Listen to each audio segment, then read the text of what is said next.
শিরিন শিলার জন্য ১.৫ লাখ টাকার অফার। ঢাকাই সিনেমার বর্তমান প্রজন্মের নায়িকা শিরিন শিলা ২০১৪ সালে হিটম্যান চলচ্চিত্রের মাধ্যমে বড় পর্দায় পা রাখেন তিনি। এরপর বেশ কয়েকটি সিনেমায় কাজ করে দর্শকদের নজরে আসেন শিরিন। সিনেমার বাইরে ব্যক্তি জীবনের নানা কর্মকাণ্ড নিয়েই বেশি আলোচনায় থাকেন তিনি। গত বছর আলোচনায় আসেন এক প্রতিবন্ধী ছেলে তাকে জড়িয়ে চুমু দিতে চাওয়ার ভিডিও ভাইরাল হওয়ার পর।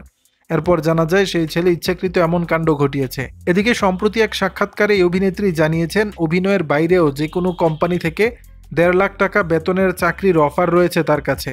শিরিন শিলা বলেন, আমি একজন শিক্ষিত অভিনেত্রী, আমার অনার্স মাস্টার্সে ফার্স্ট ক্লাস রেজাল্ট।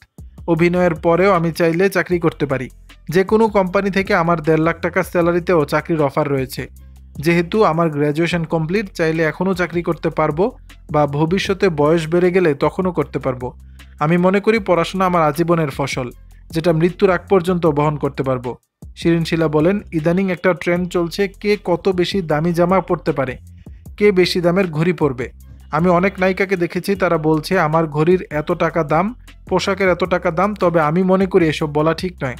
সম্প্রতি মুক্তি পেয়েছে শিরিন শিলা অভিনীত ঘর ভাঙ্গা সংসার সিনেমাটি। এতে তার বিপরীতে অভিনয় করেছেন মনোয়ার হোসেন ডিপজল। দর্শক, বিষয়টি নিয়ে আপনাদের মতামত জানাবেন নিচের কমেন্ট বক্সে।